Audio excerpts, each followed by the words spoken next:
నిజం చెప్పాలి అనుకుంటే జనసేన వాళ్ళకి తెలుగుదేశం పార్టీ పోకడలు, తెలుగుదేశం పార్టీ చేస్తున్నటువంటి విధానాలు, తెలుగుదేశం పార్టీ లోకేష్ గారిని ప్రమోట్ చేయడానికి పవన్ కళ్యాణ్ గారిని తొక్కుతున్నారేమో భయం వాళ్ళలో ఎక్కువ కలిగిస్తూ ఉన్నాయి. జనసేన పార్టీని వాడుకోవడానికి ఇలా చేస్తున్నారేమో అని చెప్పి ఆ కార్యకర్తలకైతే విపరీతంగా భయాందోళనలు అయితే ఉన్నాయి.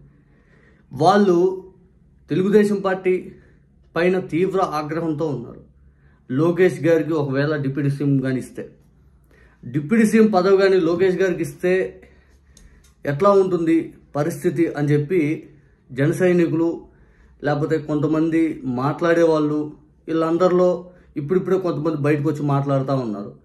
ట్విట్టర్లో స్పేస్ దాంట్లో ఒక మీటింగ్ పెట్టుకున్నారు. అంటే ఎవరైనా కానీ ఆ జన సైనికులు అనండి లేకపోతే ఎవరో ఒకరు జాయిన్ అయ్యి వాళ్ళ ఒపీనియన్ నాకు చెప్పొచ్చు. అక్కడ వాళ్ళు పెట్టుకున్న టైటిల్ కూడా నాకైతే విచిత్రం అనిపించింది. ఒక్కసారి చూడండి, నేను ప్లే చేస్తాను. వాళ్ళు పెట్టుకున్న టైటిల్ కూడా చూసి నేనైతే షాక్ అయిపోయా. ఉప ముఖ్యమంత్రిగా లోకేష్ గారిని ప్రమోట్ చేసి పవన్ కళ్యాణ్ గారిని ఎక్కడ తొక్కేస్తాం, వాళ్ళైతే నిజంగా చాలా ఇబ్బంది పడుతున్నారు, భయంగా కూడా ఉంది. ఒకసారి చూడండి, ఒక వ్యక్తి అన్నమాట ఆ ట్విట్టర్ స్పేస్లో వాళ్ళు పెట్టుకున్న టైటిల్ చూపిస్తాను. ఫస్ట్ మ్యాక్సిమం తమ్నైల్ కూడా మేబీ అదే పెడతాను నేను. మ్యాక్సిమం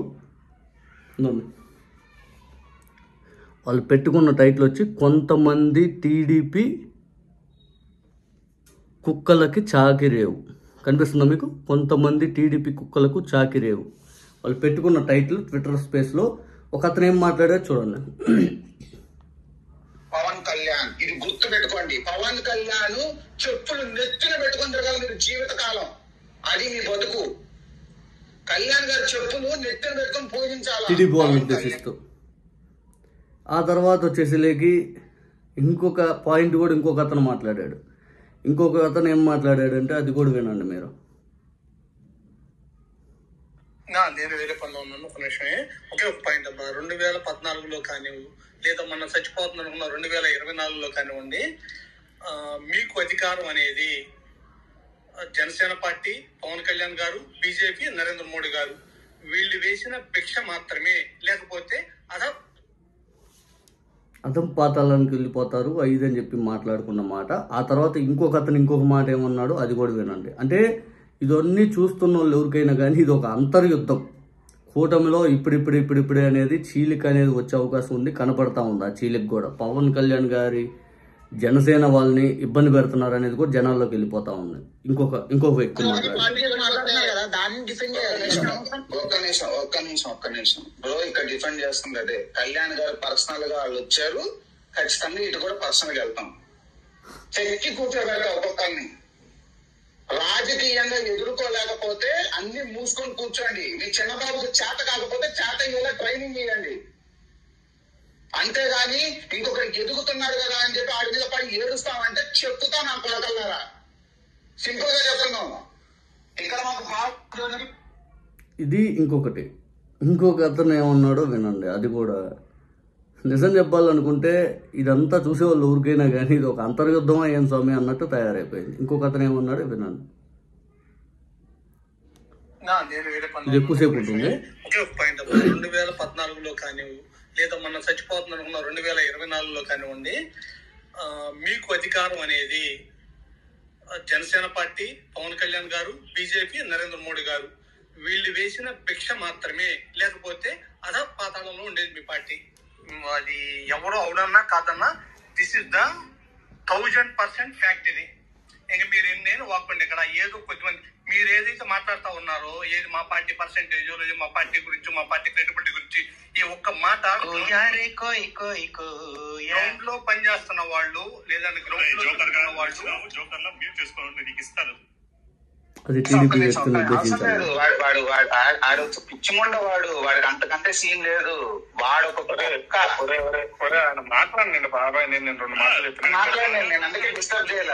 కాదు వదిలేసి బాబాయ్ అవన్నీ పట్టించుకోడు. అదే బ్రో, మేము ఉన్నాగా మేము మ్యూట్ చేస్తామండి, ఇబ్బంది ఏం లేదు. మేము మ్యూట్ చేస్తాం, మాట్లాడవద్దు.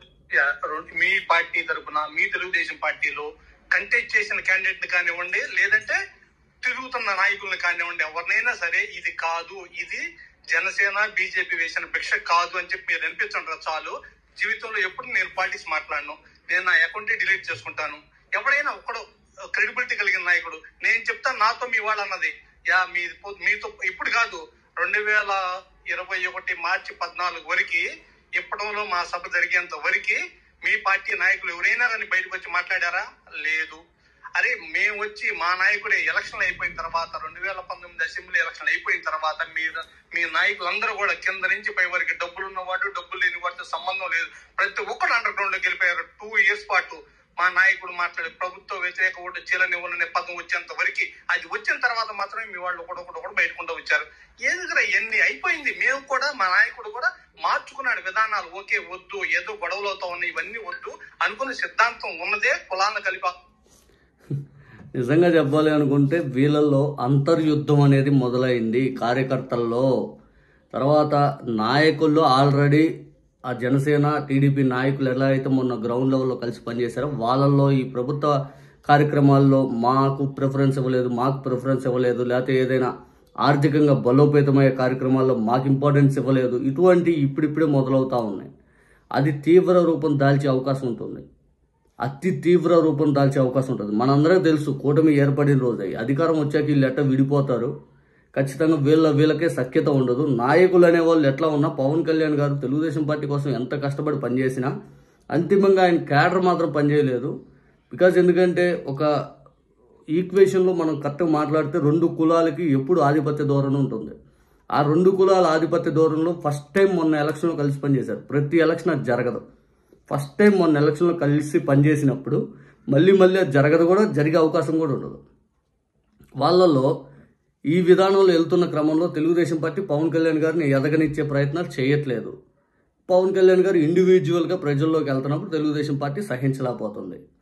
అప్పుడు పవన్ కళ్యాణ్ గారిని తొక్కాలంటే లోకేష్ గారిని పెంచాలి. లోకేష్ గారిని పెంచే కార్యక్రమంలో ఇప్పుడు డిప్యూటీ సీఎం అనండి, లేకపోతే ఇంకోటి ఏదైనా కానీ పెంచే కార్యక్రమం చేస్తూ ఉంది. ఫైనల్గా ఈ పెంచే కార్యక్రమం, లోకేష్ గారిని పెంచే కార్యక్రమంలో పవన్ కళ్యాణ్ గారు ఇప్పుడు నెంబర్ 2గా ఉన్నాయని పక్కన పెట్టేసి లోకేష్ గారిని నెంబర్ 2 చేయాలనే గేమ్ ఆడుతూ ఉన్నారు.